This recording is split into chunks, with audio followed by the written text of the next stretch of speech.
My name is Joy, and when I was probably about 4 or 5 years old, we have a farm in Virginia, in Pulaski. We have about 400 acres.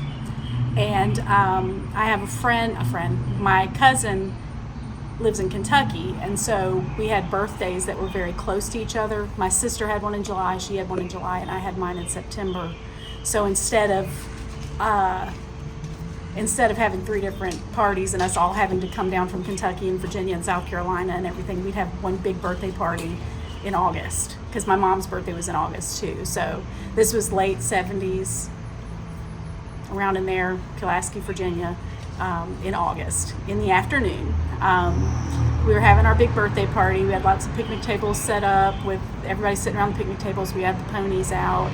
And I just remember sitting at the picnic table, and all of a sudden we heard a really weird noise. I can't explain the noise. I just remember hearing something that did not sound normal. And the hair on the back of my neck just stood up. And by the time I felt weird, I turned around, and all the adults were grabbing presents and grabbing kids and saying, just run inside, just go inside, go inside. And when I turned around, I saw something come up over the hill that was very clearly Bigfoot. I mean, it was rushing us. And it was very red hair, big, woolly. Looked very similar to like the pictures that you had. And just came up the hill. I just remember his arms pumping and him coming up the hill and making like a weird shriek sound. And then that's all I remember. And then 20 years later, in the same location, we went back to the same farm, had family gathering. I think this was in Thanksgiving time.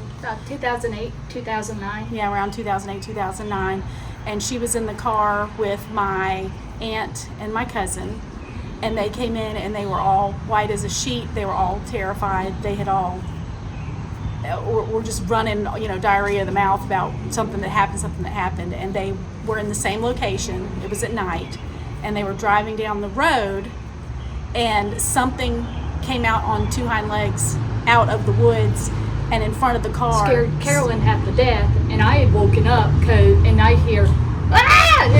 And then they swerve off the road to avoid hitting whatever it was. What happened said there was something that just ran out in the road, and I saw it's this black thing running out, and it had these big glowing eyes. Yeah, we could see the eyes, and that was in the same location. Same. Do you want to share that? Yes. What you remember? So come over here, and I'll just. Okay, so tell me what you remember. Okay. About that.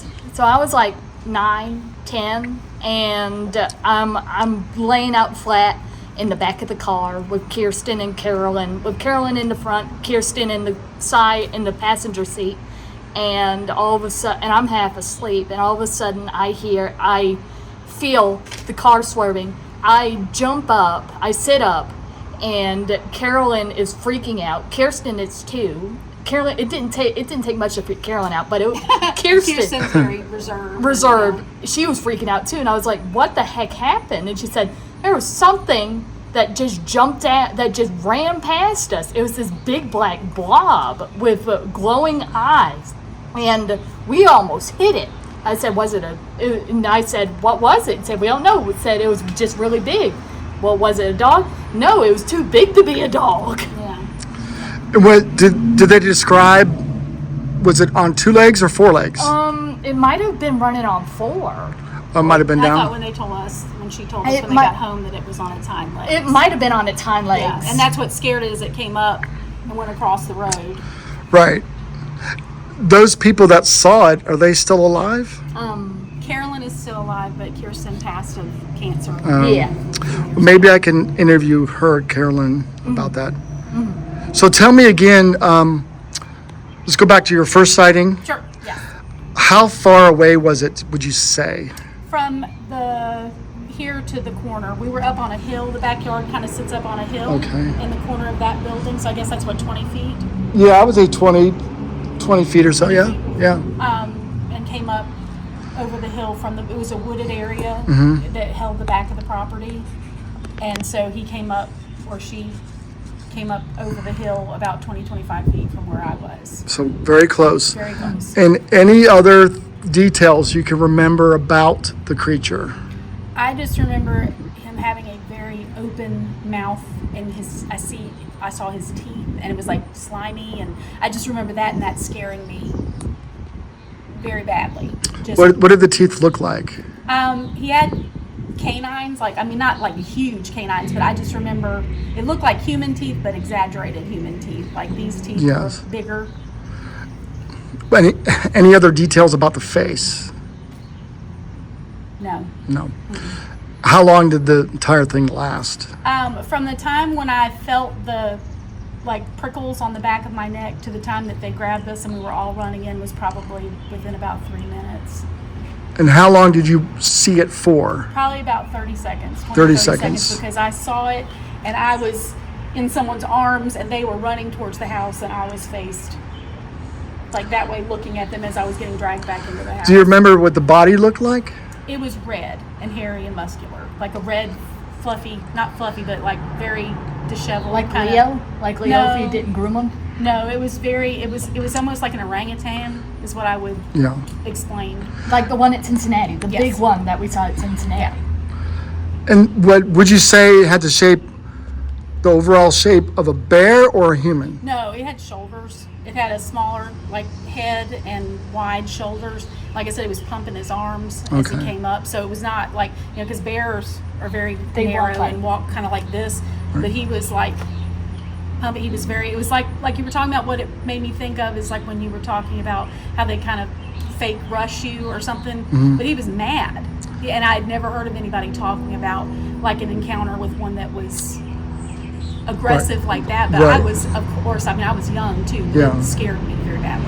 And what about the adults? Did later on They wouldn't talk about it. nobody would talk about it? Nobody would talk about it. I even remember asking and saying, what was that outside? What just happened? Why are we all inside? Why can't we go back outside? And nobody wanted to talk Nobody about it. wanted to. And I texted my sister while we were in there telling her, it's like, you remember this? And she's like, I remember the party. She said, I remember all the people around. She said, is that what you're talking about with all the people? And she indelibly remembers the party, but she said, I just blank out after that. She said, I don't remember Lori's anything else. really jumpy. Lori gets traumatized really easily. So Yeah. she said, I think I just blanked stuff out. She said, but I do remember the party. The creature running up. Oh wow! The hair you said was kind of disheveled. Yeah, like it wasn't like, how dogs have big fluffy hair, but it's like all pointed one direction or it's all clean and brushed. And even if the dog is not brushed, it still goes the same direction. This was more like they'd been asleep. That's all I can think of is like your hair. Right. Like after you've been asleep. We find like deer nests all over the there's property. deer nests and things like that all over. When you said you saw the teeth, do you remember any other details about the face? It was very human-like. That's all I remember. That's all I remember is the very human-like face, dark eyes, like not blue eyes or anything. It was very dark brown eyes and regular, more human-like nose. But like I said, I was focused more on the fact that its mouth was open. And that was very scary to me. Wow. Well, that's great. Thank you, ladies, for sharing that.